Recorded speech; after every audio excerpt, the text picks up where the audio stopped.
power of 100 Radyo Natin stations.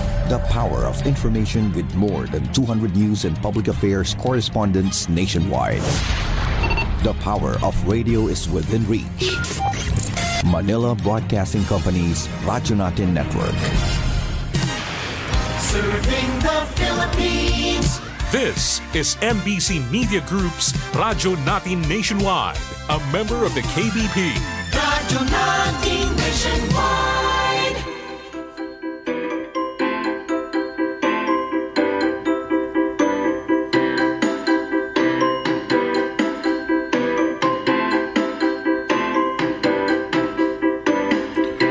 Welcome to Himaya sa Diyos, the weekly program of Sunday Mass readings, inspirational homilies by bishops and priests of the Holy Catholic Church from the Diocese of Kansas and the Diocese of the Philippines.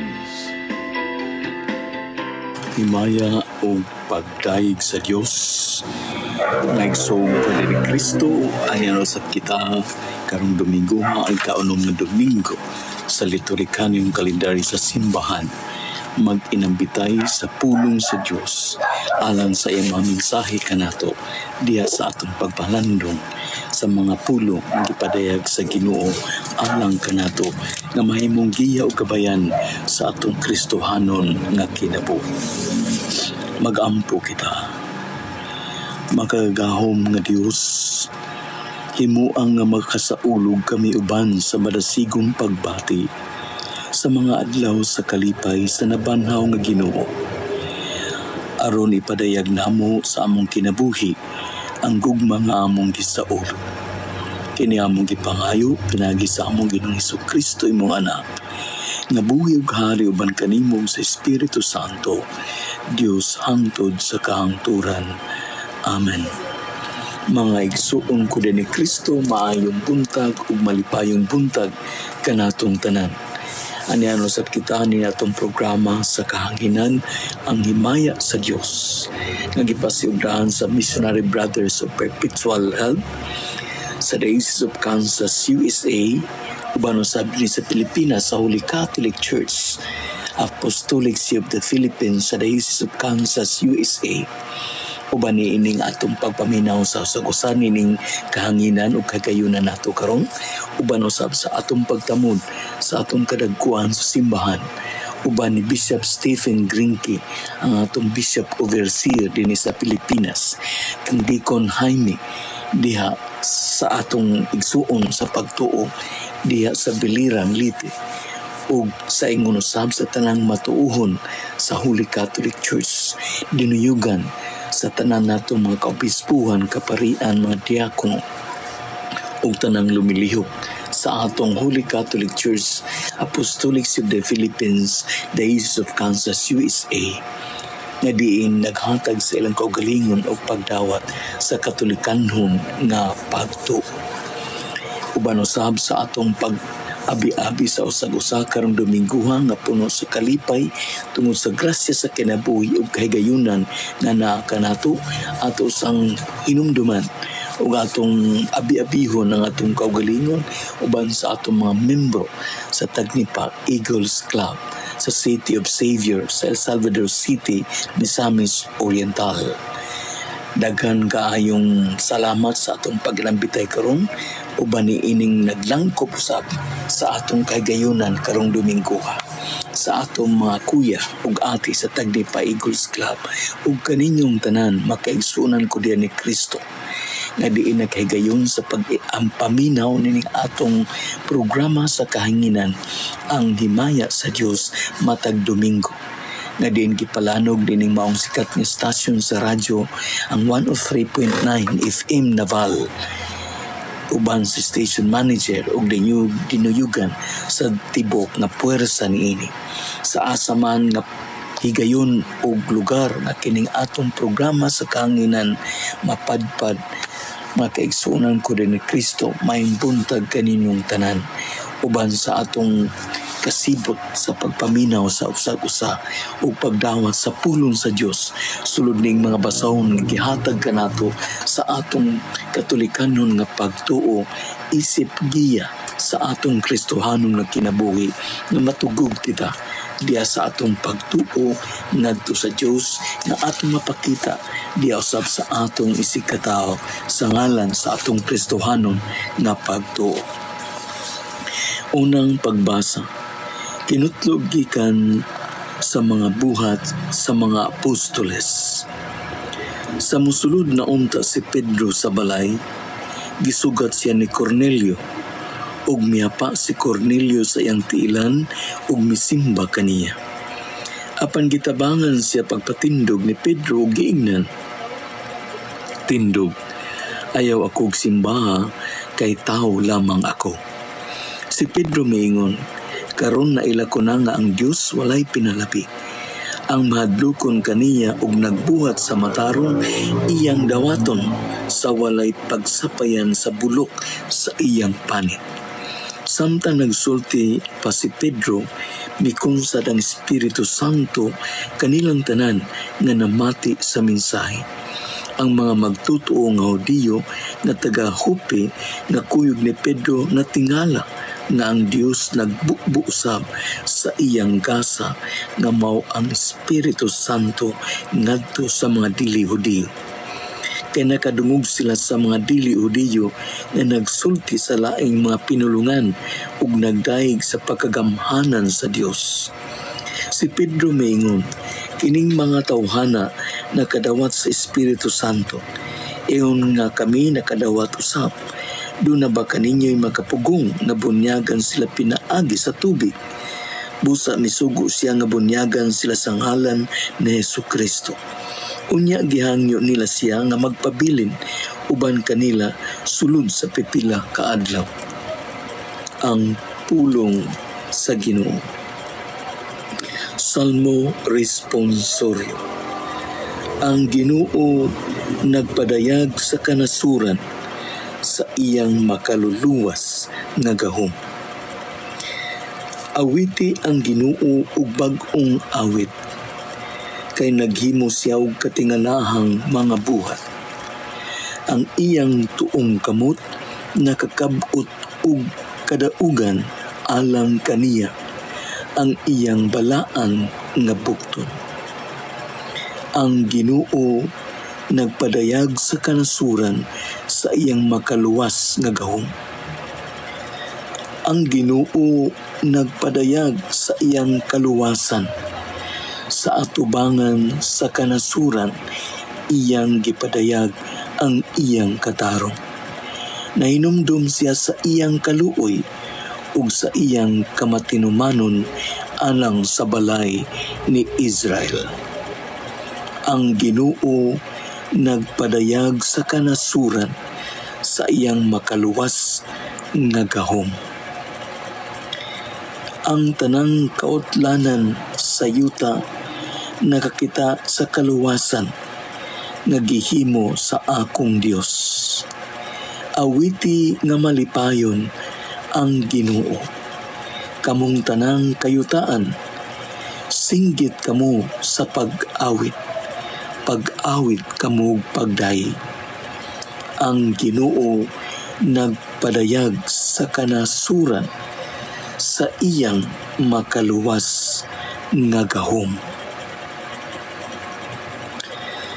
Ikaduhang pagbasa. Kinutlo gikan sa unang sulat ni San Juan.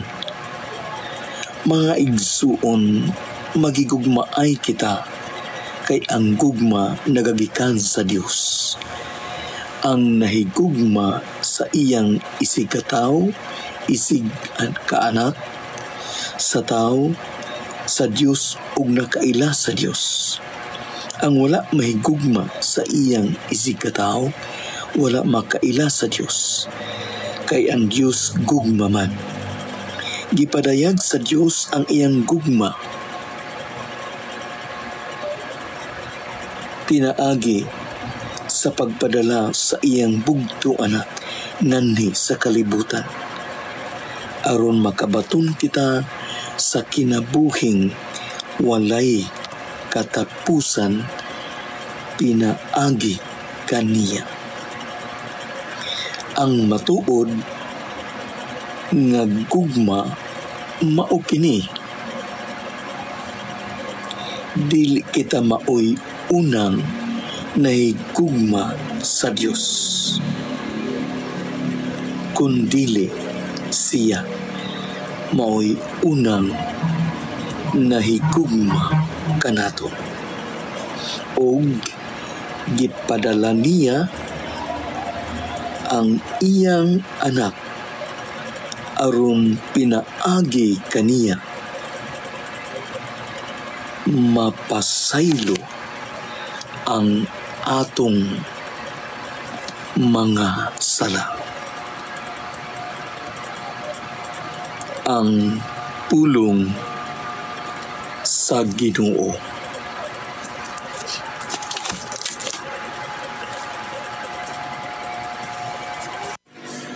Sa ikaduha nga punto nga atong panag-ambitan, atong malakpitan, nga din gidasig ug giaghat usab ang atong Kristohanong nga kinabuhi sa usa ka hagit sa pagbuhat. Kay ang maong pagbuhat usa-usab katimaan sa dakong pagdawat nato og gugma sa Dios nga atong gipaambit sa atong isig katawo ug sa katilingban. Maong ang atong ebanghelyo nagasaysay, kamo akong mahigala kung buhaton ninyo ang gisugo ko kaninyo. Dili ko na kamo tawgon nga mga sulugoon, kay ang sulugoon dili mahibalo sa gibuhat sa iyang agalon. Hinunua, tawgong kamo nga akong mahigala, kay gisultihan ko man kamo sa tanan nga nadungog ko sa akong amahan. Dili kamo maoy nagpili kanako, ako ang nagpili kaninyo. O gipili ko kamo aron manglakaw o mamungag daghang mga bunga nga mulungtan. Busa ihatag kaninyo sa amahan, bisag unsay inyong pangayoon kaniya sa akong ngalan. Kini mao ang isugo ko kaninyo, pagigugmaay kamo. Ana ang paglakbit saysay sa mensahe sa pagbuhat. Munang sa atong Kristohanong kinabuhi usaw, ana ang hagit ug kamatuonan sa usa ka pagbuhat. Ang pagpanday sa atong Kristohanong kinabuhi ug pagpakabuhi diya sa mga misyon ug taas nato, ana bugti ni ana ang hagit sa pagbuhat. Nga mugpanday kita sa atong kinabuhi aron makabot nato ang kahingkod sa pagtuo. Aron dili kita masalaag sa kinabuhi o ka mahaylo sa unsaman nga makahay anindot sa kinabuhi. Nga gihatag og anaa gitagana kanato sa kalibutan ug sa influensya sa katilingban. Na sa ingon atong tang buhaton ang atong makakuhan. Kung kita nahigugma og dagdawat sa Ginoo diya sa atong pagtuo, mubuhat unta kita sa dakong gugma sa mga sugo nga gipadangat sa Dios alang kanato. Aron mapuy-an nato ang Kristohanong nga kinabuhi. Ang pagpakabuhi nato sulod sa pamilya, isip ginikanan, isip anak, ug isip mag-alagad sa katilingban, ana ang buhat sa pagbuhat usab ni ini. Mga kamatuuran nga dili matuis sa atong pagpakabuhi, kay anaan na nahipatik sa atong Kristohanon nga pagtuo. Ug tungod ni ini, mupanday ug mubuhat unta kita sa mensahe sa gugma sulod sa pamilya, uban ni ini ang buhat sa pasaylo. Aron atong mapanday usab ang tingusbawan ug kalambuan ug kalinaw sa usa ka pamilya. Pamilya nagatuo sa Ginoo, nagadawat sa Ginoo ug gibugkos diya sa tinuod nga gugma. Maunang ato untang buhaton ang atong mga kaakuhan sulod sa pamilya, sa katilingban ug mismo diya usab sa atong simbahan. Busa ang mga kaisunan kung mapadayonon kita sa atong pagpakabuhi o pagdawat sa Ginoo sa atong Kristohan nga kinabuhi.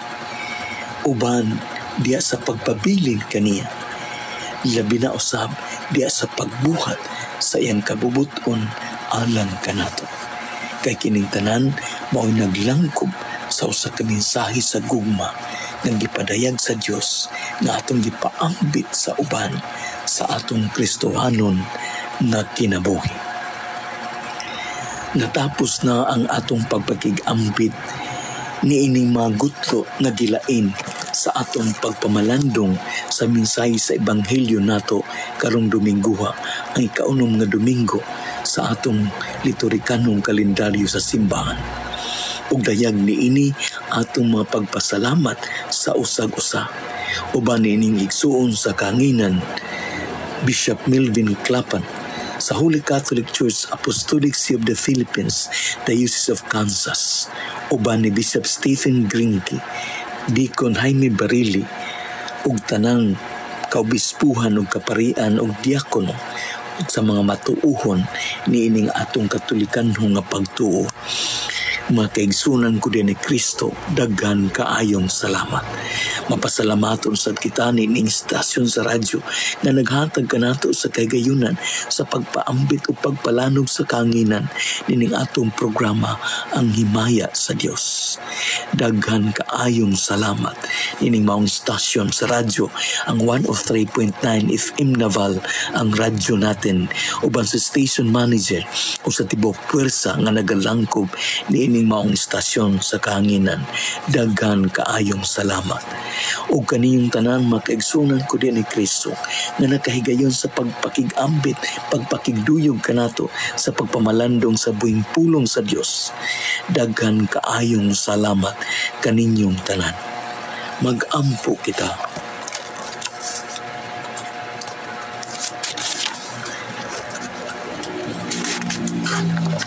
O Ginoo, nagapasalamat kami kanimo tungod niini mga balaang gasa.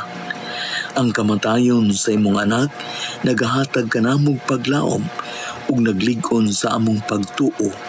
Ang iyang pagkabanhaw maghimuunta kanamo nga makanunayon hangtod sa katapusan ug magdalaunta kanamo ngadto sa kaluwasan. Kini among gipangayo pinagi ni Kristo among Ginoo. Amen. Ug manalangin kaninyo ang Dios nga magahom sa tanan, ang Amahan, ang Anak, ug ang Espiritu Santo.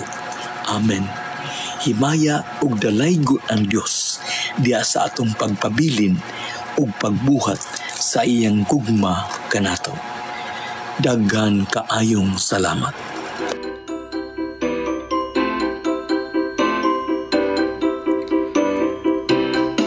This has been Himaya sa Diyos. Our program was sponsored by the Society of the Missionary Brothers Perpetual Help. Our music is furnished by Ben Sound. Join us next week at this time for Himaya sa Diyos. This is Father Steve Granke saying, Ang Ginoo mana kaninyo. God bless you all.